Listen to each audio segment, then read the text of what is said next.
I'm Leena, and I would like to welcome all of you to this webinar.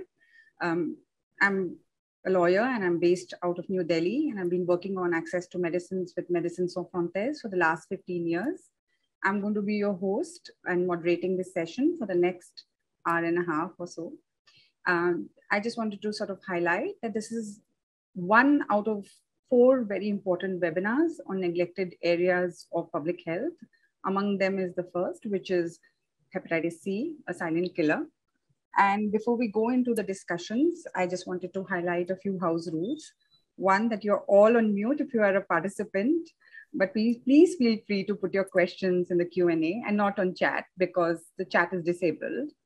The questions and answers, some of the questions I'll try and weave into our discussions, but also please feel free to raise them so that we can address them at the end. For Médecins Sans Frontières, just to give you a brief introduction to the organization, it has worked extensively on neglected diseases with neglected populations in conflict, in disasters, and marginalized populations. And most importantly, I'll ask Nathan Tan to give the opening remarks, followed by a video that sort of showcases what MSF does in the field. So over to you, Nathan. Thank you very much, Lena. Good afternoon, distinguished guests. On behalf of my Médecins Sans Frontières colleagues from across the world, I would like to welcome you to the first panel session of our Neglected Diseases webinar series. As we kick off our 1-month-long event with this live seminar today on hepatitis C, I want to take the moment to thank you all for your endeavors during this challenging time that pushes everyone to re-examine our ways of dealing with crisis at the national and global levels. This pandemic has exposed vulnerabilities in the world's health systems. And MSF is organizing this webinar series to bring our focus back to some of the most prominent yet neglected diseases in Asia, overshadowed by COVID-19 headlines. This webinar series covers 4 neglected diseases, namely hepatitis C, measles, tuberculosis, and methanol poisoning. And we are honored to have invited medical experts and activists to lead the discussions. Today, we are bringing our attention to hepatitis C, a silent killer. Known since 400 BC, hepatitis C is a curable disease, but millions have no access to treatment due to jaw-dropping costs.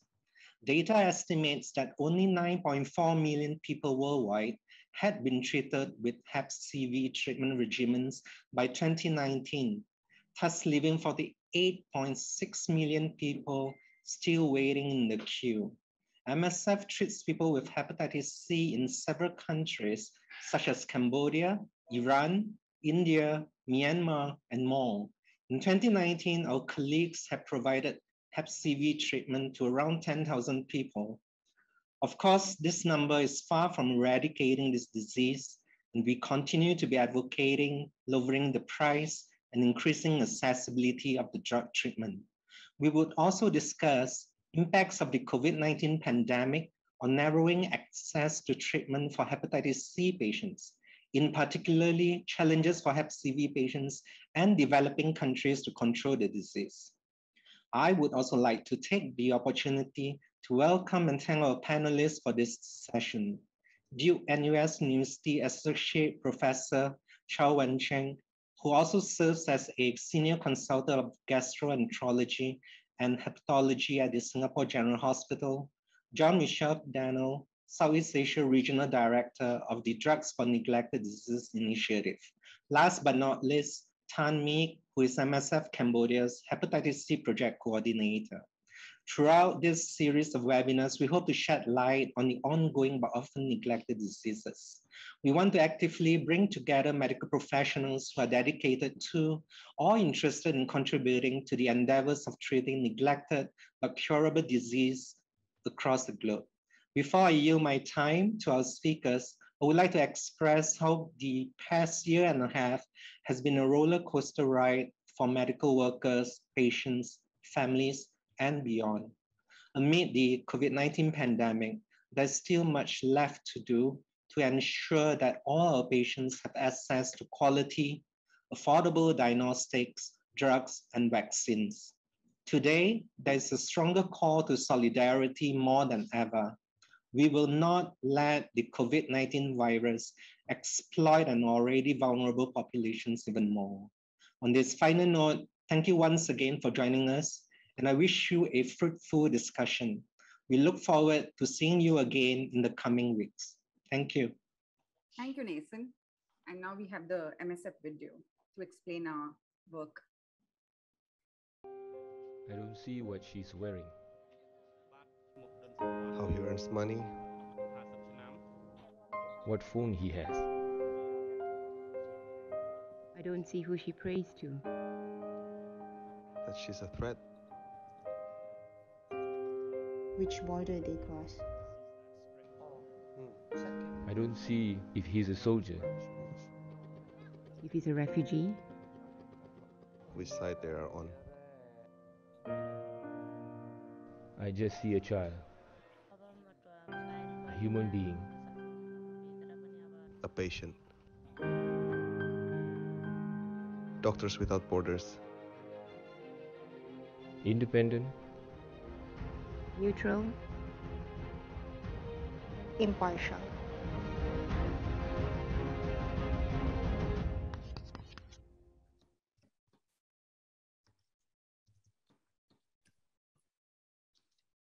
Thank you so much.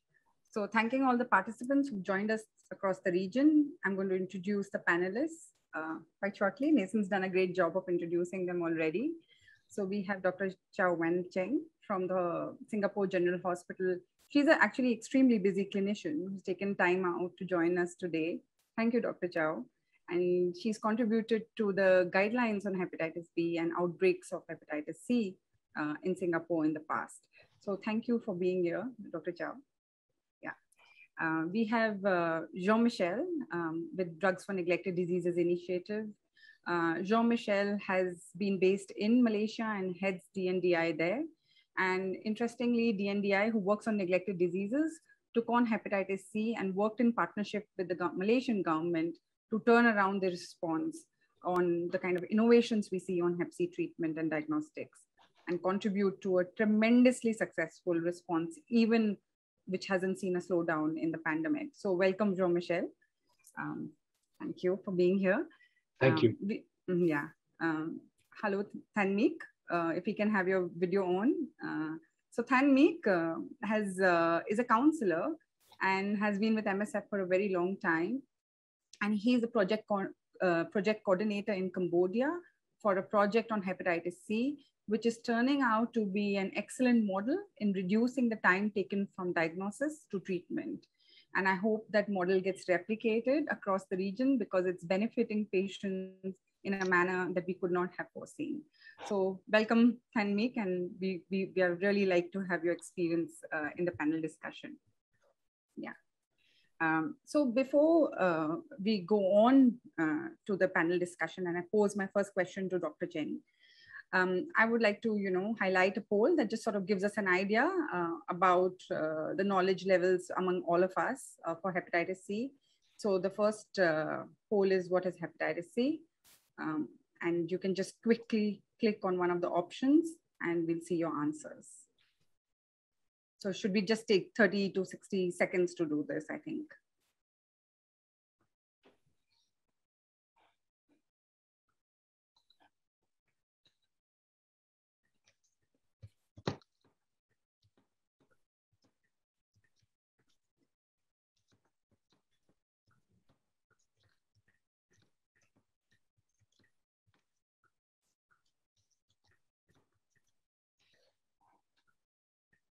Oh, tremendous. So the outcome of the response to the poll is that almost everyone is aware that it starts off affecting your liver and causes liver disease, one of the predominant causes of liver disease, viral hepatitis. And I'm going over to Dr. Chow Wen Cheng. Dr. Cheng, hepatitis C, and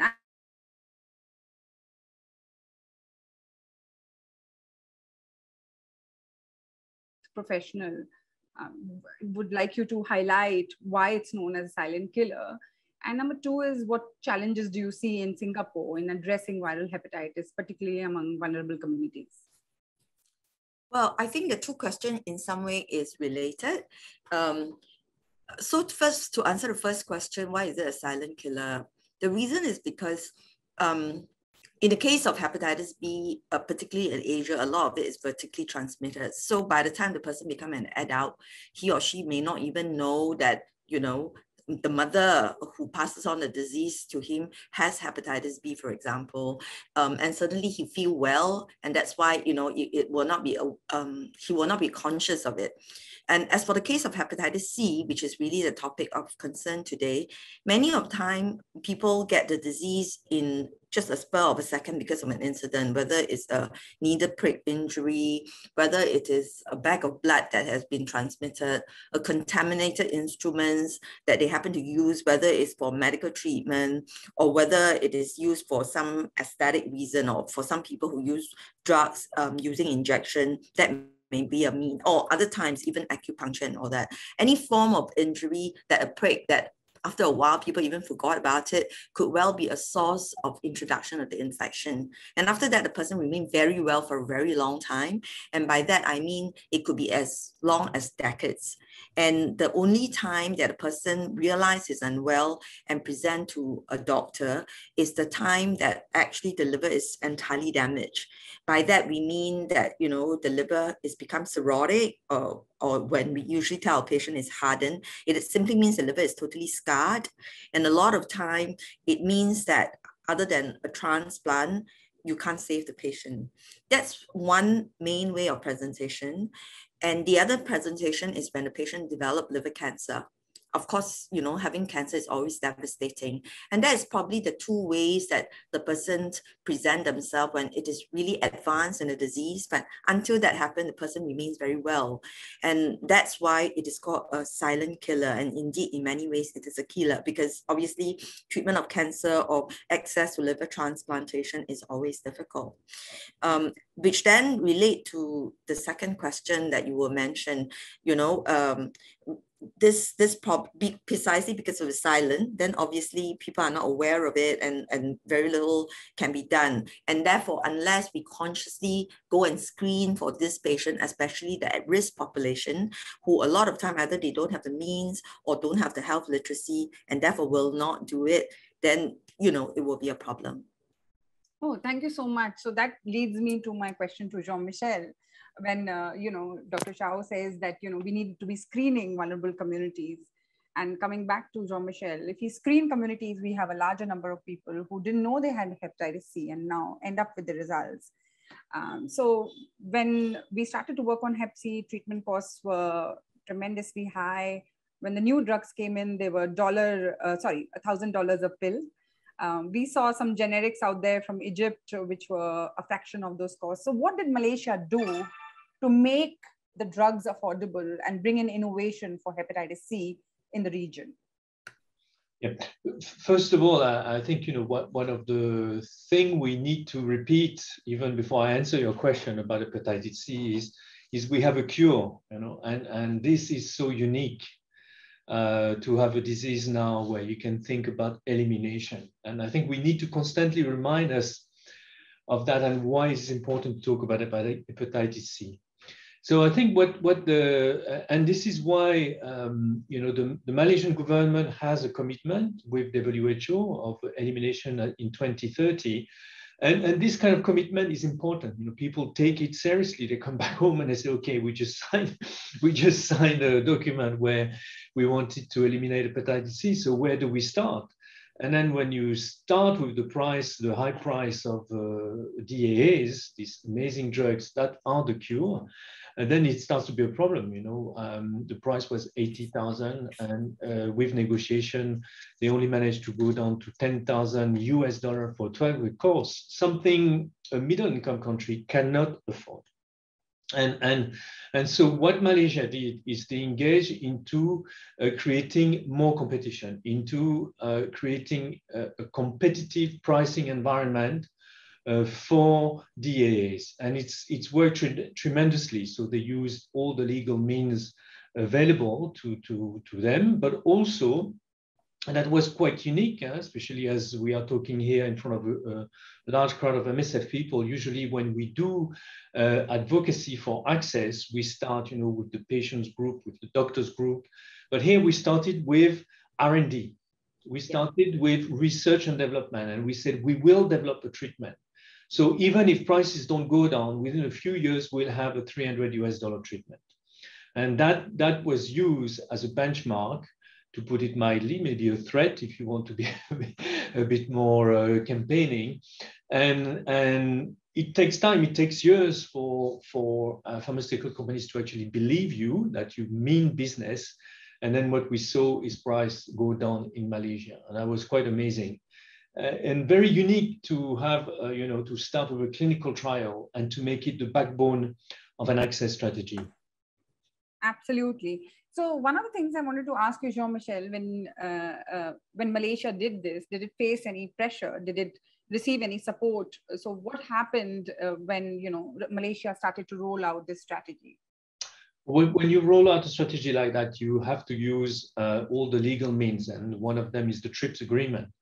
And once you issue a compulsory license, as Malaysia did it, at a certain point, I think Malaysia felt it was a real opportunity by issuing the compulsory license to have access to affordable treatment and to really implement a treatment strategy. So they did issue a compulsory license for one of the drugs, sofosbuvir. From that point, it's hell. Let's be clear. From that point, you have a lot of pressure from countries for whom the patent rights is a kind of God-given right. So you're talking about the US, you're talking about the UK, and the relationship between governments and pharmaceutical companies in those countries, as we can see in Germany, in France, not just the UK, Switzerland, as we can see with the COVID. The collaboration or the proximity between government and these pharmaceutical companies is such that for anyone who might not know, they actually use, embassies. They use the power of the countries to actually try to influence Malaysia or any country that wants to use a compulsory license. So this is all done. This is also done as a Frenchman. This is also done in our name. Yes, indeed. Thank you, Jean-Michel. MSF is supporting the waiver of intellectual property on all COVID tools. So in some sense, it's good to know that Malaysia has used, safeguards to improve access. So Thanmik, I'm coming to you before we go into a second poll, and we go into second round of questions. So Thanmik, what about the patients? People talk a lot about public health and, elimination, and what about patients? What kind of models are required to make this, attractive, or, an incentive, or more likely to get patients to adopt this treatment as fast as possible so they don't get very sick? So what about the models that we are building for patients? Before I'm from Cambodia, and welcome. Before sharing the model that MSF developed here, I would like to share a little bit what was like at the beginning of the MSF activity here. So far, for hepatitis C, it's like a new, new for because they have not available treatment at the public health facility. And for those who in fact HCV, normally they go to seek that treatment either at the private clinic here or to the neighbor country of Cameroon, like Vietnam, Thai, or Singapore. So MSF come here bring the hepatitis C, implement hepatitis C in 2016, and not provide only the treatment and the care. We also along the time we also provide try to try to introduce the model of care that MOA Cambodia could rule out the access to to the population here. So after 2016, we work closely with the communicable disease department here to develop a national strategic plan, to develop a annual operation plan and the clinical guideline of viral hepatitis B and C. Unfortunately, it was like the budget plan to allocate to start in 2020, but unfortunately the COVID come and we could not go as planned. All effort that we and MOA plan, it was stuck with the COVID. So in terms of the challenge or the issue that patient access to the care after during or in the COVID situation, they have a lack of the budget to support the hepatitis C. All resource of the health facility move to do either the intervention of COVID and vaccination. So the patient, also for the patient, they cannot easily access because they are afraid to go with the government announcement that should not, if not necessary, should not to go to the hospital or health center. Therefore, they have it was the challenge, and also they have the in terms of mobilization of the people is not. They have some restriction, so it was more or less the challenge that for the people. And in addition, the hepatitis C, as we share in the main topic, is a silent killer. I think the case of Cambodia probably also with the other country, developing country, normally where the health system was not strong or weak. So people will go to the hospital to check up their health only when they have the problem. So back to the simplified. Back to the model care that we developed at the beginning, as like I mentioned it earlier, they have like a new model of care. So we try to see how we do in order to simplify from a 16 visit that at the beginning, and so currently we have only 5 visits that it's a simple at the health center. They can nurse at the health center could also initiate the treatment, while the complicated one was referred to the referral hospital. So thank you, Tanmeek. So what you're highlighting is, yeah, thanks.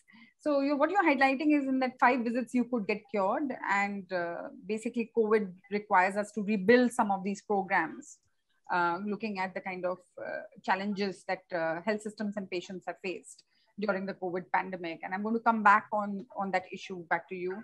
So it's time for the second poll. So I'm going to open it up to the second poll before we go round to a set of second questions.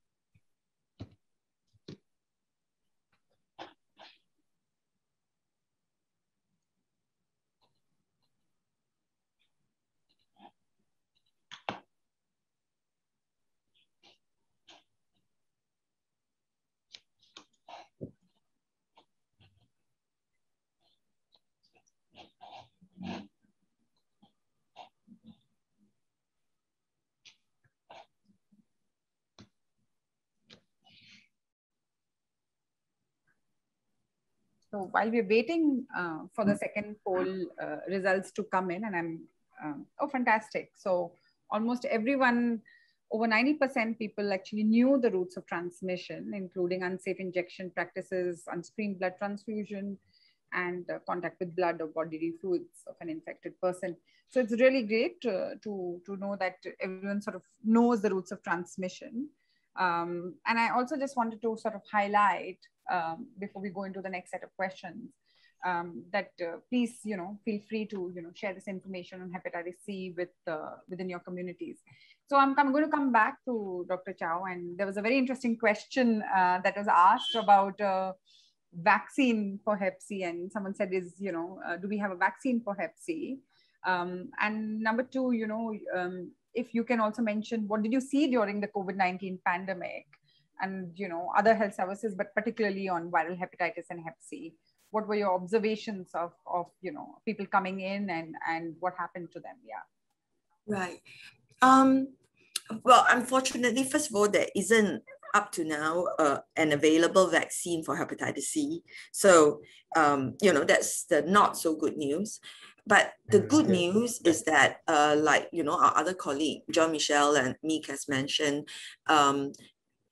we actually have a drug that is very effective in actually eradicating the infection. So I think that's the good thing. So if people are infected, if only they can be screened and picked up, we can actually cure the infection, which is a little bit unlike of hepatitis B, which you mentioned at the beginning. So on one hand, hepatitis B has a vaccine, but we don't have a perfect drug that can eradicate the infection. But in the case of Hep C, there isn't a vaccine, but we do have very effective cure for the infection.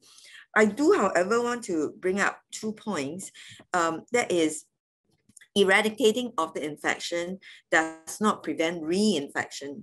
So I think public education is, however, very, very important. I mean, earlier on, I think the poll is good that everybody understand and appreciate the route of transmission. So it is important that while, like Meek say, within 5 visits, we get the person cured and basically the person can return to the community without worrying about, especially if the person has not developed those complications I mentioned earlier on. We don't really have to follow up the patient and all that.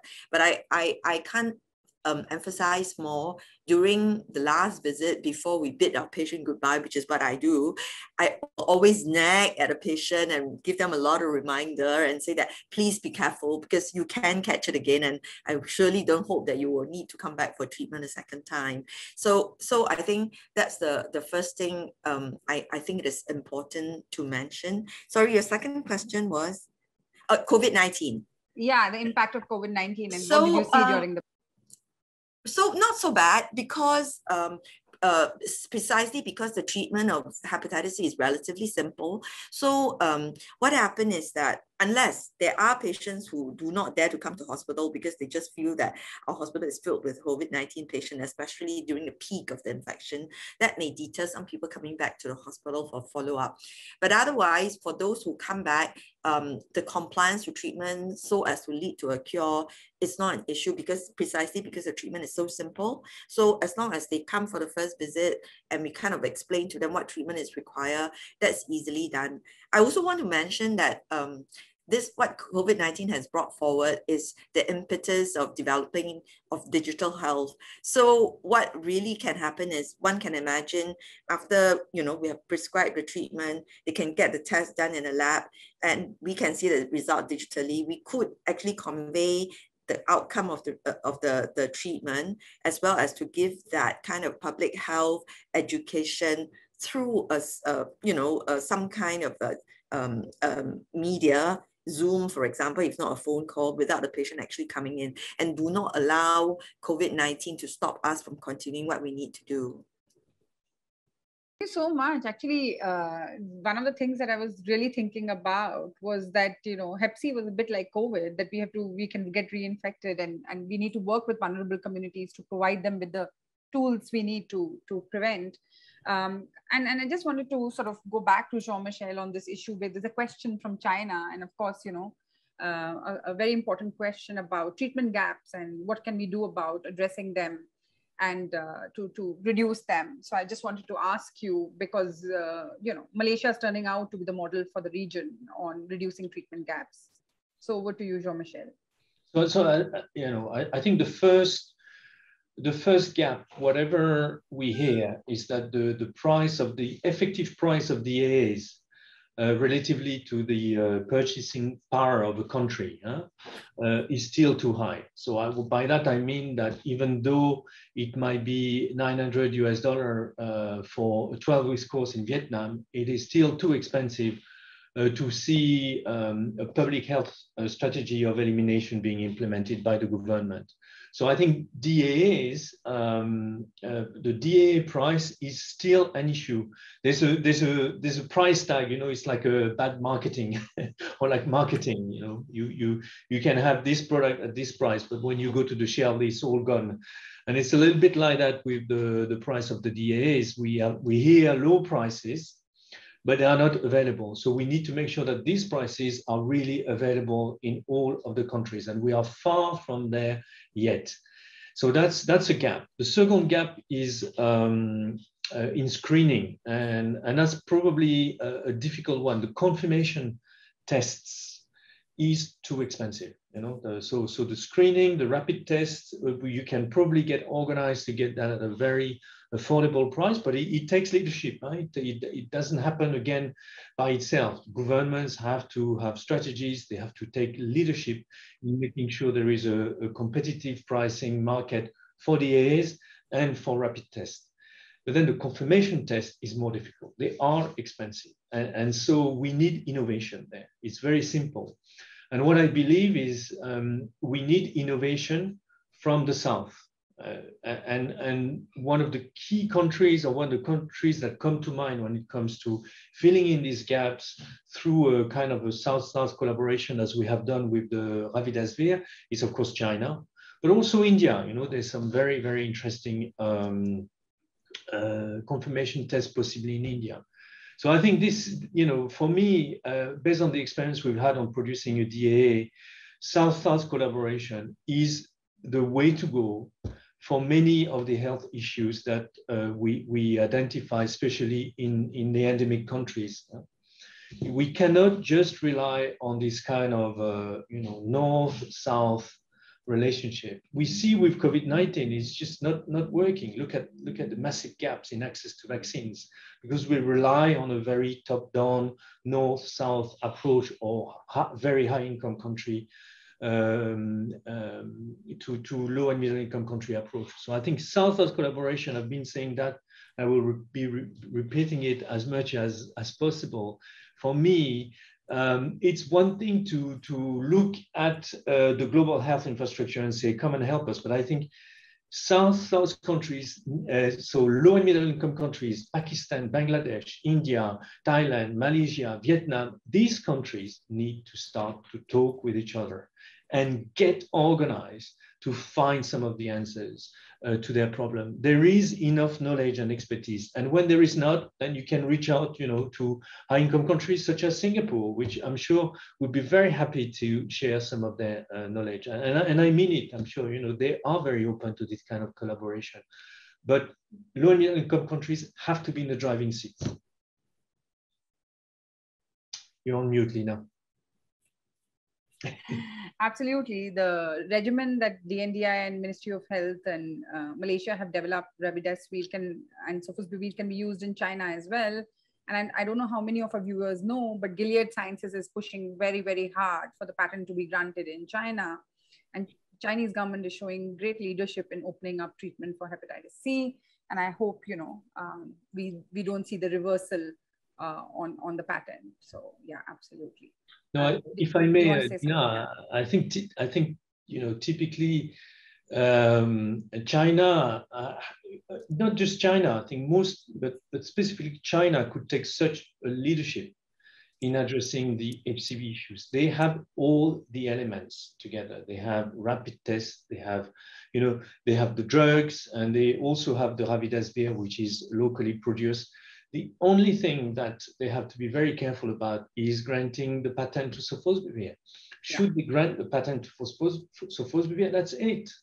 You know, the whole thing will collapse. You can forget about it. You know, just that patent will block any attempt to have an elimination strategy in China.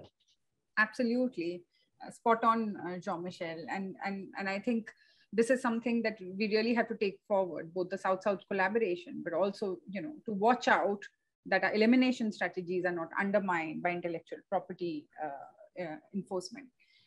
So I'm going to come back to a question to Tanmeek again, one small question. Tanmeek, what happened in the COVID-19 pandemic to patients? And particularly, in India, I hear that, the drugs expired at the at the centers, and, because people we couldn't screen them. While Dr. Chow shared yesterday that actually, COVID-19 provided an opportunity in Singapore to test people and to provide them with results of other diseases, including cancer and Hep C. So what happened actually to people in COVID-19 in countries like Cambodia?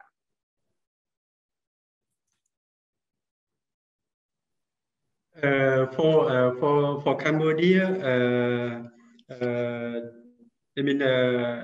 the people who, the hospital, the public hospital, if they have the problem, they require all to test for COVID before do any consultation with the hospital staff. So, the people didn't want to go because they require this, even those, they haven't no contact or even they have no suspect case, but they will require like each of a health facility. Another point, for almost all the staff at the hospital shift their tasks, move their task to work on the COVID, to do the swab, to do the testing at the community, and also to busy with the vaccination. Yes, like the Chow mentioned, we have also like some opportunity to also propose the screening among the people who come for getting the vaccination. But this was some place was applicable, some other was not applicable because the government used a different, not the MOH, but they have the medical staff from the military. Then they have another boss, and we need, and so they more likely they push only for the vaccination rather than to integrate ACV testing inside the vaccination site. And also the vaccination site was not take most of the place was not in the hospital or the health facility. It was take place in the pagoda, the garment factory, the school. To provide also the ACV testing at there, you needed to have like a small setup. So it was also the challenge. And for the key population, like the people who are drug injector, mostly here the government continue to crack down. So they escape, and they have also, we collaborate here with the one organization who provide this the hepatitis C test and treat, but we lost them because due to anti-crackdown from the government. Okay, so actually that's quite interesting. So on top of the treatment testing required for Hep C, people were required to do the PCR testing for COVID, and that can be quite a barrier. And already you're sort of waiting for your viral load for Hep C, and you've got another PCR test added to that. So another, one step forward in reducing the time, and then 2 steps backwards because of COVID. So we really have to start thinking of strategies that will, address the whole issue about COVID within health systems and health programs like Hep C. So I'm going to go ask for the third poll before we take up the question and answers. So it will be really great to have the third poll and we move to the question and answers.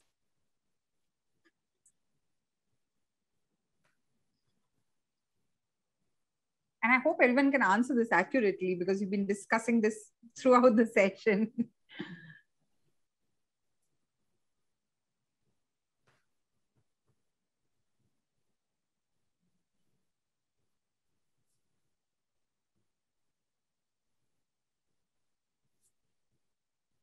And while we're waiting for the poll results, I just wanted to respond to what Jean-Michel said about South-South collaboration. India had developed a PCR testing platform, an Indian company, and that was very useful during COVID. And now it's being expanded to other diseases as well. And, you know, India is no longer dependent on CIFID for its screening of DRTB and screening for COVID. So we have competition for CIFID finally from a developing country. Oh, fantastic. 83% people, you know, identified Malaysia as having, you know, successfully developing the first HCV treatment through the South-South collaboration. Thank you so much for this. So go ahead. So I think, what is very interesting in this South-South collaboration, and this is why I keep insisting on middle-income countries having to start to really talk to each other. Like, for example, we, as you know, in terms of screening, Lena, as you mentioned, reach out to India rather than reaching always to the US. And, you know, the South-South collaboration, it's interesting. It's not, of course, not all the know-how and expertise was coming from Malaysia and Egypt, which were the two main partners with Thailand in the South-South collaboration. But most of the money, the vast majority of the money put into the development of that drug came from Malaysia and Egypt, which is, you know, people say, oh yeah, what about the financing? What about, but I think when countries really see how this innovation can actually directly benefit them, when they are in the driving seat, when they feel they are really in charge and not being used just to do implementation, there is money. I'm convinced about that. There's money and there's political will also that we've seen in tremendously in Malaysia, and I hope some of that South-South collaboration will pull through for the mRNA vaccine as well. Thailand is showing some doing some great work on the mRNA vaccine. So I'm just going to go over the questions, and Dr. Chow, there's one question about choosing which DA combination, and I'm going to give that to Jean-Michel as well, because sometimes it's about price as well. So, you know, a clinician has asked, you know, which combination to use for hepatitis C. So over to you on the medical side. Well, actually, I think nowadays, honestly, the answer is relatively simple, because I think we shouldn't look at medication as the only thing, because you should look at how to treat the patient as a whole. So just now, Jean-Michel was just mentioning the expensive PCR test for confirmation. But beyond that, you also need to do genotyping if you start to think of what combination. So nowadays, there are pan-genomic drug, which means, you know, the combination that actually take care of anything from genotype 1 to genotype 6. And, you know, if we can have some of those strategy that Jean-Michel mentioned, then instead of going into specific drug, if you can find a pan-genomic drug using some of those financial strategy that you mentioned, I think that should be the way to go. Then you actually can, if the drug is safe, it has proven to be safe and effective, and it's cheap enough, then you don't even have to worry. You can save one test, which is genotyping. Absolutely. I mean, it's too much to talk about all the different combinations. Exactly. Thank you so much for that response. And Jean-Michel, I think that was DNDi's attempt to come up with a pan-genotypic affordable treatment, wasn't it? But we came out with one combination, but we are supporting all the pan-genotypic version. You know, we think any, as you just mentioned, Dr. Cho, any pan-genotypic version that is available should be used. For example, the SOFDAC, it's still remained the combination that has been used to treat the vast majority of the patients across the world. And it's, you know, people say it's not so good, it's not so good. I think it's definitely good enough to treat patients. It's the one used across the world. So, you know, any combination is good, but I think it has to be affordable. And sometimes the only way to do that is to create more competition between this combination. And that's what Malaysia has done. So in Malaysia today, you have actually 3 combinations of pan-genotypic. You have the SOFDAC, SOFBEL, SOFRABIDAS-VM, which is seen as pan-genotypic in Malaysia because it covers all the genotypes in Malaysia. So I think that creates, you know, creating a competitive environment where prices can go down is very important, especially for low and middle income countries. I think high income countries have a different choice, which is, their choice, where they can afford to pay for high price. It's the case mostly in Europe, it's the case in Singapore, it's the case in the US. But I think for low and middle income countries, you need government to really take the lead in creating a competitive environment so that prices go down. Because even if you look at the voluntary license model, which has been implemented, just by itself, it has not brought the prices down as much as it should be, for example, in Southeast Asia, in Laos, in Cambodia. In Cambodia, the price is affordable thanks to MSF negotiation. Huh? And hopefully they will be able to transmit that low price to the Cambodian government. But Indonesia, for example, in Indonesia, it's still more than $1,000 for a 12 weeks treatment, despite the fact that Indonesia in the voluntary license. So you do need some leadership and a bit of an aggressive approach by government to make sure that there is competition if you want to see the prices go down. Absolutely, spot on. So I think this is something that sort of comes out in almost all areas of healthcare, that governments are key to creating competition, reducing prices. And I just wanted to say that before we sort of end and introduce our other webinars that are going to follow this one, and of course, I just wanted to say that there's a question about, do we have data as to the number of deaths of Hep C compared to other contagious disease in Asia? WHO has been putting out a fantastic map on Hep C burden, and there's a lot of data on the Hep C burden. For example, India has significantly high, Nepal, Thailand, Malaysia, China. This Asian region is actually endemic to hepatitis C. And I would encourage you to look at the WHO reports to find out more about it.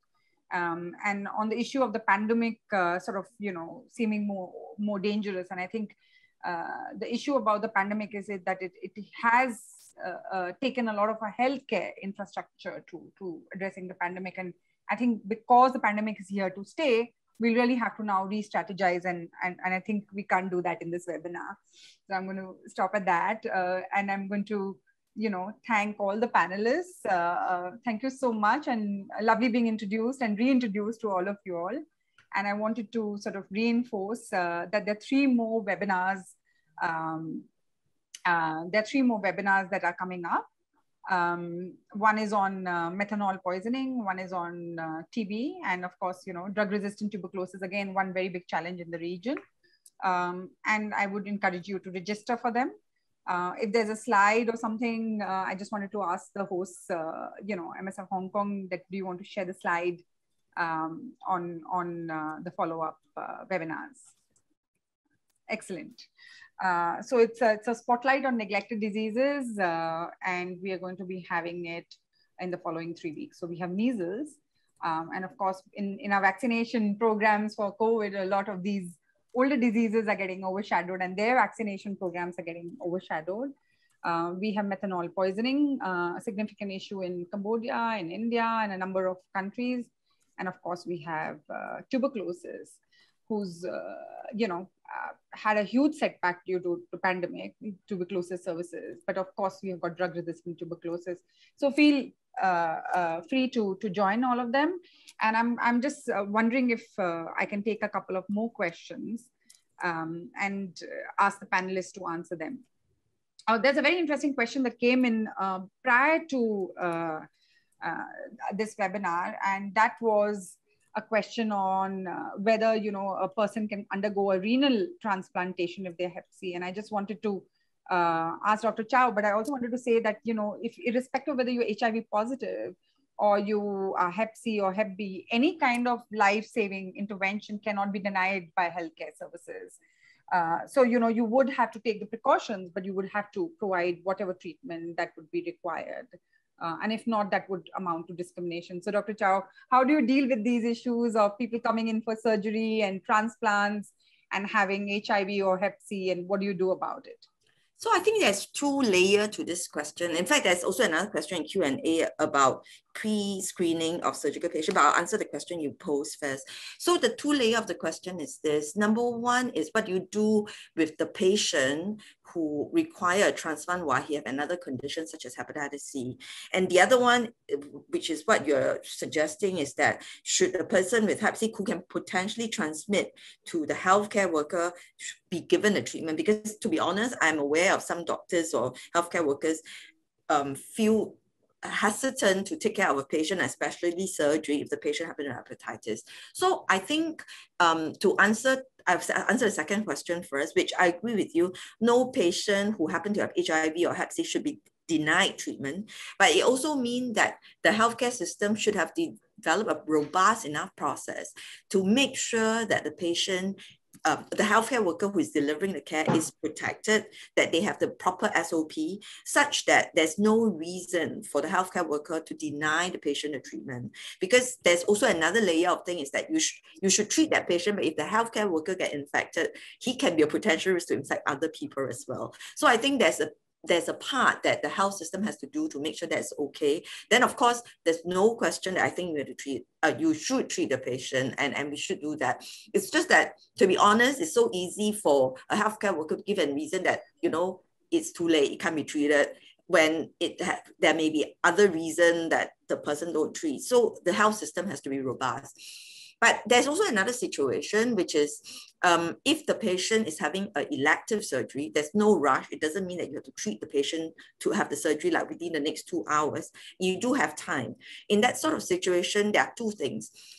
Which part of it is that question that was raised in a Q&A, which is if the patient doesn't know he or she himself has had B or C, can you do the surgery for the patient? And I think for that, I would say that as part of the SOP, the hospital should develop a protocol to do pre-surgery hepatitis B and C testing. And they are not PCR tests, they are just serology tests like an antibody test, which is cheap enough. But it's so important not only to protect, number one, to protect the healthcare worker. Number two, to prevent contaminated instrument to be transmitted to yet another patient. And number three, it is actually a way of screening to pick up that patient who is coming for surgery, but found a way for us to find out that he has got hepatitis B and C and get that patient treated after the surgery. So it is actually an opportunity to screen the patient who happen to come in for something different. But for the transplant patient that you're talking about, the issue to consider is yet again different. And that's because after the kidney transplant, the patient will be given drugs that is meant to protect the transplanted kidney organ, but that drugs is going to render the patient what we call immunocompromised, or the immunity will dampen, and such that if the patient have hep C, the hep C will become rampant and it will be bad. So in this day and age, when you have very effective drug for hep C, the right thing to do is to treat the hep C, get the person cured from hep C, then go for the renal transplant, and you don't have to worry about, you know, the aftermath after the renal transplant. Yeah, thank you so much. I'm all for screening when it's to give treatment to people, you know. So screening for discriminatory practices out, and what you're saying is screening where you have an opportunity to actually so it's opportunistic screening. Yeah, exactly, to link them to treatment and services. Thank you so much. So I'm going to come back to you all for last concluding thoughts. But Jean-Michel, there's a question for you, and that question is from on China, saying that you said there's just one missing element in China towards the elimination plan. So just sort of, you know, I think you mentioned it earlier, but maybe, you know, the person wants, I think it's Stan who wants to clarify that issue. Yeah. So what's the missing part on China's elimination plan? Yeah.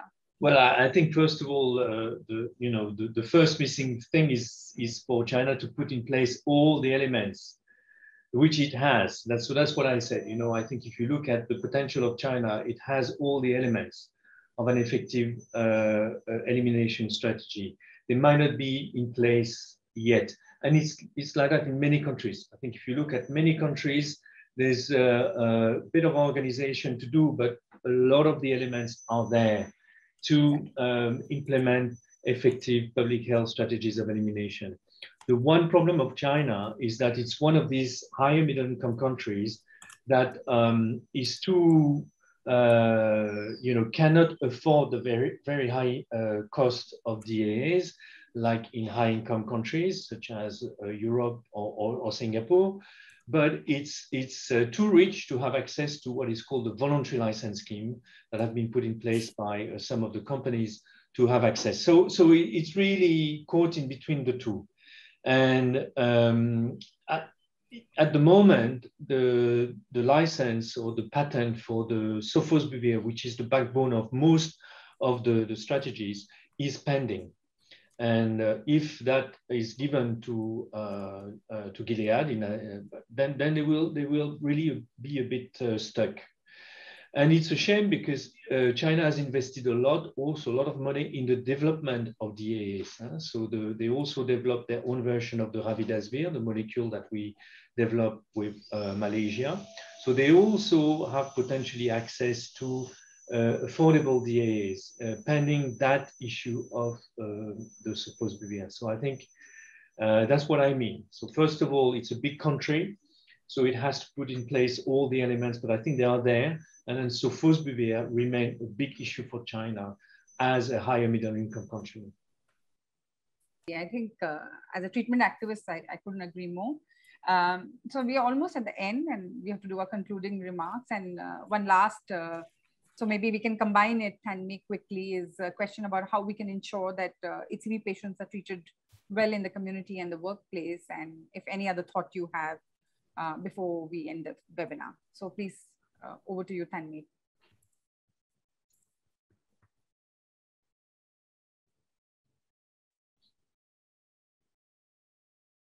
Yeah. So the question that was asked was, Tanmeet, that is there any way that we can support a patient to be treated better in the community or the workplace? The kind of reaction or discrimination they face because of Hep C. What can we do to sort of mitigate that, to reduce that? To achieve the target elimination target by 2030.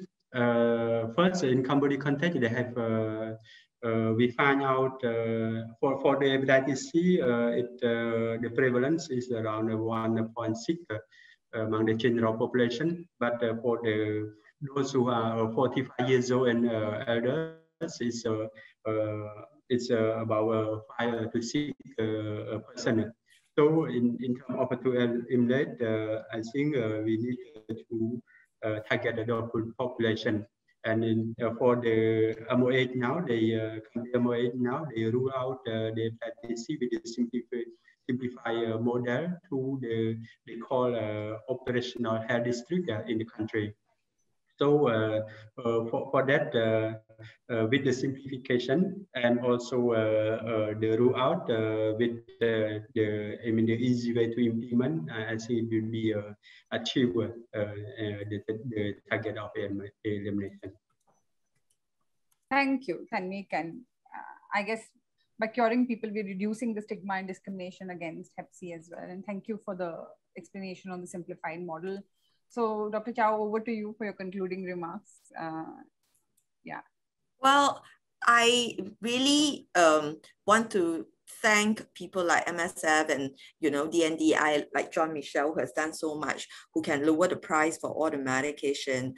And I think that for the next important, if not equally important thing to do is screening, because we can only act on what we know. If we don't know, we can't act. So I guess the concurrent effort of making access of treatment should be the making access of screening.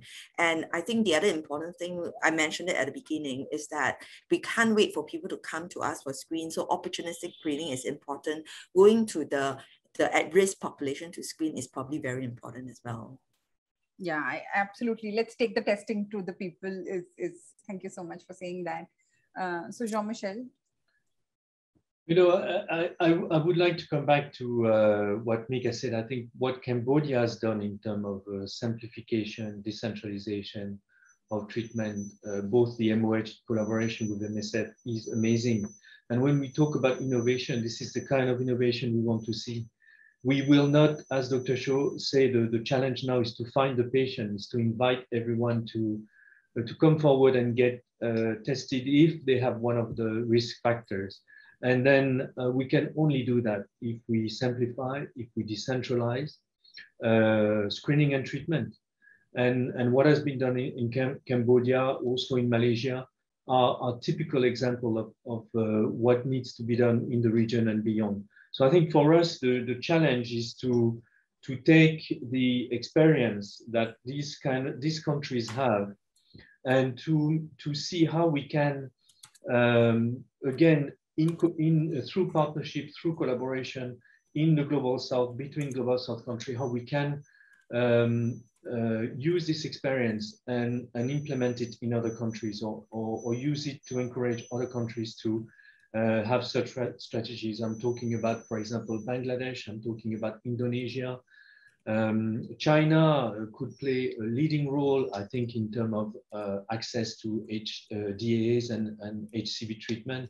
So for us, it's to continue being a catalyst so that we see more the emergence of these new players in the Global South, taking the lead. I think HCV is a disease where low and middle income countries can actually take the lead and make a difference. And I want to see that happening. And that's the call from the NDI. And that's what we will be working on in the future, in the next years. Yeah, I think that's really great if we see more countries joining Cambodia and Malaysia on the response to hepatitis C. I just wanted to share that Sarah from MSF has put out links to our neglected disease webinars, and she's also put out links to information on hepatitis C itself. Thank you all for joining.